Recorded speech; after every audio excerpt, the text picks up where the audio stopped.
Hi friends, Jio Hotstar వేదికగా mad for each other show ఎంతో గ్రాండ్గా లాంచ్ అనే విషయం అందరికీ తెలిసిందే. అయితే ఈ షో డైరెక్టర్ నిజంగానే మ్యాడ్గా బిహేవ్ చేస్తున్నారని చెప్పాలి. అసలు షోలోకి పూర్తిగా ఎంటర్ కాకముందే ఎలిమినేషన్ ఏంటండి బాబు, ఇదే అన్ఫేర్ అనుకుంటూ ఉంటే ఇక ఓటింగ్ చేసిన విధానం అయితే మరీ దారుణంగా ఉందనే చెప్పాలి. మేడ్ ఫర్ ఈచ్ అదర్ షోకి లీస్ట్ క్వాలిఫైడ్ కపుల్ ఎవరు, వారికి ఓట్ చేయమని జడ్జెస్ అడగగా ఎక్కువ మంది బ్రిటో అండ్ సంధ్యకి ఓట్ చేశారు. వీరికి ఓట్ చేయడానికి వారు చెప్పిన రీజన్ అయితే మరీ దారుణమనే చెప్పాలి. ఎందుకంటే వీరిద్దరి మదర్ టంగ్ వేరు కావడం వల్ల ఎప్పటికైనా వీరి కమ్యూనికేషన్లో ప్రాబ్లం వచ్చి వీళ్ళ లవ్ లైఫ్లో ప్రాబ్లం వస్తుందేమోనని వాళ్ళు ఎక్స్పెక్ట్ చేస్తున్నారు. ఈ సిల్లీ రీజన్ వల్ల ఈ కపుల్ ఈ షోకి క్వాలిఫైడ్ కాదని తేల్చి చెప్పేశారు.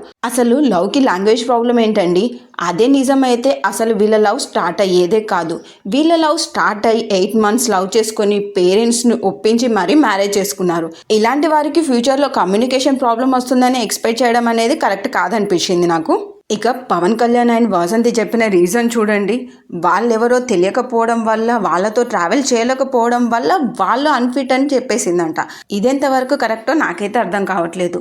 వాళ్ళు ఏంటో తెలియకుండా, వాళ్ళ లవ్ ఎంత స్ట్రాంగో తెలియకుండా, నేను జస్ట్ వాళ్ళతో నాకు పరిచయం లేకపోవడం వల్ల నేను వాళ్ళను అన్క్వాలిఫైడ్ చేస్తున్నానన్న రీజన్ కూడా నాకు చాలా తప్పు అనిపించింది. ఇక నెక్స్ట్ నూకరాజ్ కపుల్ విషయానికి వస్తే వాళ్ళు కూడా బ్రిటో అండ్ సంధ్యకి ఓట్ చేశారు. ఆయన చెప్పిన రీజన్ కొద్ది వరకు కరెక్ట్ అనిపించినప్పటికీ మరికొద్ది అయితే నాకు నచ్చలేదు. ఎందుకనంటే బ్రిటోకి ఆల్రెడీ 3 ఫెయిల్యూర్ లవ్ స్టోరీస్ ఉన్నాయని తను పబ్లిక్గా ఒప్పుకున్నారు.